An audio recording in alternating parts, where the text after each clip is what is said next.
نبی صلی اللہ علیہ وسلم نے فرمایا انسان اللہ سے دعا مانگتا ہے، زندگی بھر مانگتا رہتا ہے، اور اللہ زندگی بھر دعاؤں کو قبول کرتے رہتے ہیں، لیکن اس کو نظر نہیں آ رہا ہوتا، اس کو نظر کہ اللہ اپنے طریقے سے دعا قبول کرتا ہے۔ اگر اللہ ایسے دعا قبول کرے نا، آپ نے ادھر کہا اے اللہ میری تنخواہ ڈبل کر دے، آفس گئے باس نے کہا کہ جناب نئے وزیر اعظم نے جو اعلان کیا ہے اس کی منظوری ہو گئی، ٹھا ٹھا کر کے ایسے دعائیں قبول ہونا شروع ہو جائیں تو غیب پر ایمان ختم، پھر تو دعا کی ترغیب دینے کی ضرورت ہی نہیں رہے گی۔ سب لوگ مصلی لے کے مسجد میں آ جائیں گے، سارا دن دعائیں مانگتے رہیں گے، یہ اللہ سے جو مانگو ملتا ہے، خربوزہ مانگو خربوزہ ملتا ہے، تربوز مانگو تربوز ملتا ہے، افطاری میں پکوڑے مانگو پکوڑے ملتے ہیں، سموسے مانگو بھوک لگ رہی ہے کیا کریں سموسے ملتے ہیں، جو مانگو وہ ملتا ہے۔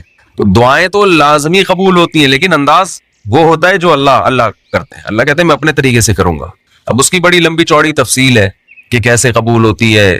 بعض دفعہ جو چیز مانگ رہے ہیں اللہ وہی دے دیتا ہے آپ کو، بعض دفعہ اس کا متبادل دے دیتا ہے، آلٹرنیٹ دے دیتا ہے، بعض دفعہ نہ آلٹرنیٹ دیتا ہے نہ وہ چیز دیتا ہے، کوئی مصیبت آنے والی ہوتی ہے، اس دعا کی برکت سے اس مصیبت کو ٹال دیتا ہے۔ آپ اپنے بیٹے کے لیے بچی کے لیے دعا مانگ رہے ہیں اس کو ٹھیک کر دے، وہ ٹھیک نہیں ہوئی لیکن دوسری نے بیمار ہونا تھا، اللہ نے اس سے وبا کو ٹال دیا۔ تو جن کا غیب پر ایمان ہوتا ہے وہ تو مانگتے ہیں، اللہ سے مانگتے ہیں۔ پتہ ہے بھائی یہ ہو نہیں سکتا کہ جس خدا نے کہا ہے کہ میرے سامنے ہاتھ اٹھاؤ، حدیث میں آتا ہے اللہ میں اتنی غیرت ہے کہ جب کوئی اللہ کے سامنے ہاتھ اٹھا کے مانگتا ہے تو اللہ کو خالی ہاتھ لوٹاتے ہوئے حیا آتی ہے۔ بڑے سیٹ کے پاس کوئی بھکاری جائے اور پیسے مانگے اور وہ اس کو دھتکار دے تو بھکاری کہے گا نا یار نام تو بڑا سنا تھا آپ کا، بڑے سخی ہو۔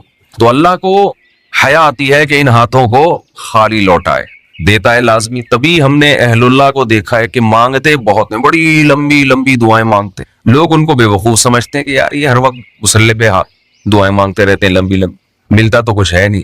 انہیں پتہ ہے کہ یہ بہت ملتا ہے اللہ سے مانگنے سے، لیکن اللہ کا انداز ایسا ہوتا ہے کہ صرف وہ مانگیں جن کو غیب پر یقین ہے۔ یعقوب علیہ السلام ساری زندگی مانگتے رہے اللہ تعالیٰ سے، اس مانگنے کا بدلہ کیا ملا ہے؟ دوسرا بیٹا بھی اللہ نے چھین لیا۔ عجیب بات ہے یا نہیں ہے؟ پہلا بیٹا گم ہوا تو اللہ سے اس کے ملنے کی دعائیں مانگتے رہے، دعا کیا قبول ہو رہی ہے؟ قحط پڑ گیا، کھانے پینے سے بھی گئے، اس سے بڑی مشکل راشن لینے کے لیے بھیجا مصر اپنے بیٹوں کو، تو دوسرا بیٹا بھی بولو گیا، وہ بھی بادشاہ نے رکھ لیا۔ روتے روتے آنکھوں کی بینائی چلی گئی۔ آپ کی اولادیں آپ سے کیا کہنے لگی؟ تاللہ تفتأ تذکر یوسف، اللہ کی قسم آپ یوسف کو ابھی تک یاد رکھا ہوا ہے، حتی تکون حرضا او تکون من الہالکین، آپ کی جان نہ چلی جائے۔ تو زبان سے یہ نہیں کہا کہ میں اللہ سے مانگ مانگ کے تھک گیا ہوں لیکن اللہ دینے کے لیے تیار نہیں ہے، میرا تو دوسرا بیٹا بھی گیا۔ جب دوسرا بیٹا بھی گیا ہے نا، اس وقت یہ الفاظ کہیں کہ آنکھوں کی بینائی چلی گئی۔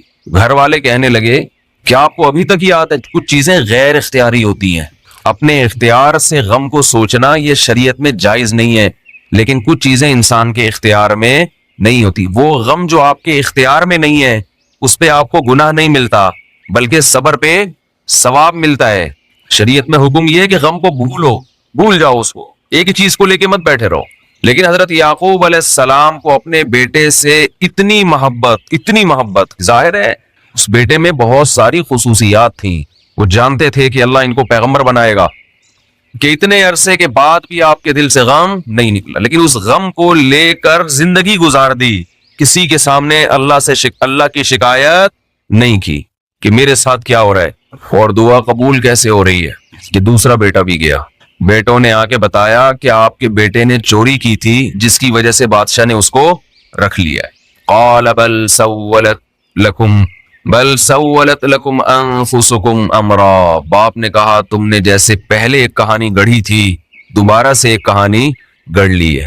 حالانکہ اس دفعہ بیٹے سچ بول رہے تھے، چوری تو نہیں کی تھی لیکن الزام لگا تھا چوری کا۔ تو یعقوب علیہ السلام نے دوسرے بیٹے کے جانے پہ ایک لفظ ناشکری کا زبان سے نہیں نکالا، بلکہ کیا کہا؟